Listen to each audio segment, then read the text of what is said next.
maintenant Qatar. Car bientôt les animaux arrivent. Jésus va revenir.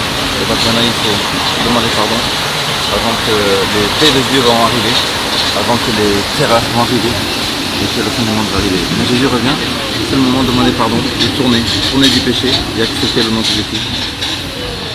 Car bientôt il sera trop tard, les jugements de Dieu vont tomber, les gens vont mourir partout et Dieu va envoyer tremblement de terre, catastrophe, séisme, à cause de la méchanceté, à cause du mensonge, à cause de l'égoïsme. Oui, les gens sont remplis d'égoïsme. L'égoïsme, c'est ne pas faire du bien à son prochain. L'égoïsme, c'est ne pas exercer à aimer son prochain, ne penser qu'à soi. On voit très bien que les rivières, les mers qui ne donnent pas de rivière sont mortes. Pourquoi la mer morte est morte? La mer morte, elle est morte parce qu'elle n'a aucune rivière qui donne, et donc elle est morte parce qu'elle ne donne rien à son prochain. Donc c'est une mer où rien ne vit, ni poisson, ni algues, ni plantes. Mais on va constater que toutes les mers qui donnent, toutes les mers qui ont de la bonté pour son prochain, reçoivent de plus en plus et sont vivantes. Plus on donne, plus on reçoit. Toutes les créatures de la terre donnent. Toutes les plantes donnent de l'oxygène. Le soleil donne de la lumière et de la chaleur. Les animaux donnent aux humains, les plantes de la nourriture. Mais la seule créature qui ne donne rien, c'est l'être humain, qui ne pense qu'à lui. Il est fier, il est arrogant, il est égoïste, il est menteur, il est voleur, il est traître. Il est rempli de défauts très très sérieux, qui vont faire en sorte que le Dieu de l'univers ne va pas supporter cette génération encore trop longtemps. Dieu est patient. La Bible nous dit que Dieu attend pour voir si vous, être humain, vous allez vous tourner vers le bon chemin.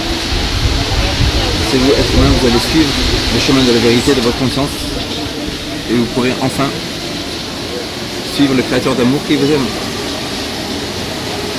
Et si l'évolution est vraie, pourquoi as-tu une conscience? D'où vient la conscience? Comment sais-tu le bien et le mal? Si l'évolution est vraie, la sélection naturelle qui peut créer les mutations, comment un procédé sans le cerveau, sans intelligence appelée la sélection naturelle, pourrait créer le bien et le mal?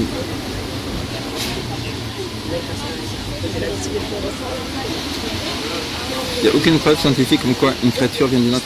Il n'y a aucune transition d'espèce. Aucune transition d'espèce n'existe. Pourtant, Darwin il a dit que la Terre devrait être remplie d'espèces bizarres, étranges, des mélanges. Si l'évolution est vraie, c'est-à-dire qu'il y aurait des moitié chats, moitié poissons, moitié âne, moitié singe, des animaux très bizarres. La Terre serait remplie de transformations.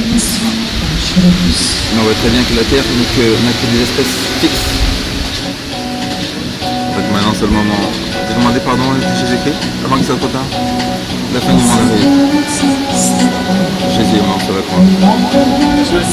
Pourquoi ne pas accepter le nom de Jésus-Christ maintenant? Aller à la maison, lire la Bible, c'est gratuit sur internet. Tu peux aller sur ton téléphone et lire. Bible gratuit, Genèse, Apocalypse. Sauver ton âme, sauver ton esprit, car bientôt la fin du monde arrive. Bientôt il sera trop tard pour tourner. Bientôt il sera trop tard pour demander pardon. Il y aura des cris, des pleurs, des grincements dedans. La vie ne vient pas du hasard. C'est la vie vient du hasard. Où habite le hasard? Dans quelle rue habite le hasard? Est-ce que le hasard peut produire quoi que ce soit? Non. Même le hasard lui-même aurait eu besoin d'être créé. Qui a créé le hasard? Qui a créé la sélection naturelle? Elle vient d'où? Qui a créé la première cellule? Qui a créé l'amour? Le hasard? Qui a créé l'énergie? La lumière, le soleil? Qui a créé les planètes? Qui a choisi la taille des planètes? Qui a choisi la couleur des planètes? Qui a choisi la vitesse de rotation des planètes? On voit très bien que seulement un être créé, un être divin, d'amour, a choisi. Et les créatures soit créée à ton image, avec des jambes, des yeux, avec un ADN spécial unique, qui a choisi la couleur de tes yeux, qui a choisi la taille de ta main. Pourquoi es-tu unique? La sélection naturelle a été faite ça, on a pas de cerveau.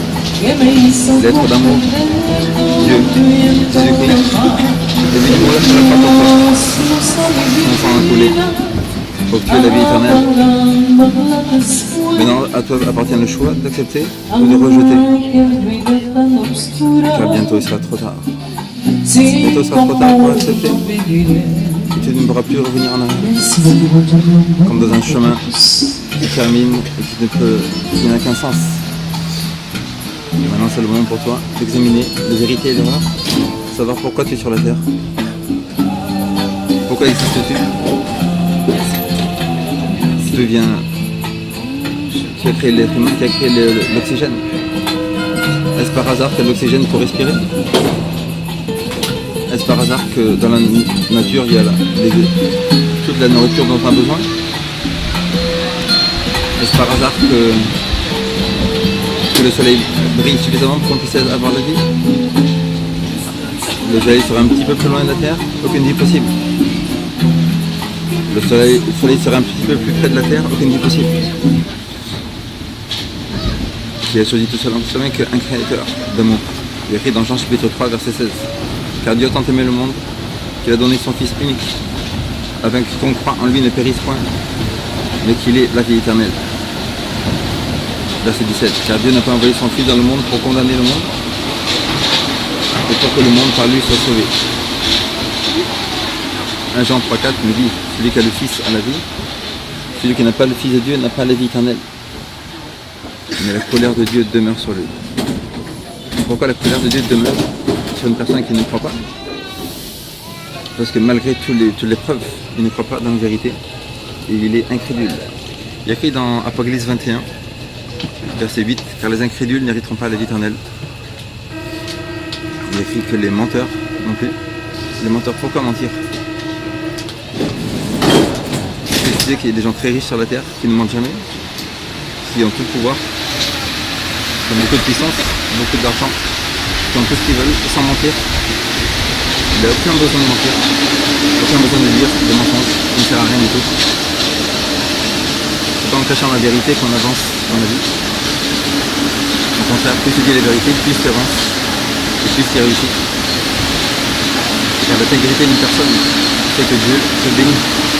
Dieu te donne ce que tu veux, de l'argent, la prospérité. Si tu oublies au Créateur.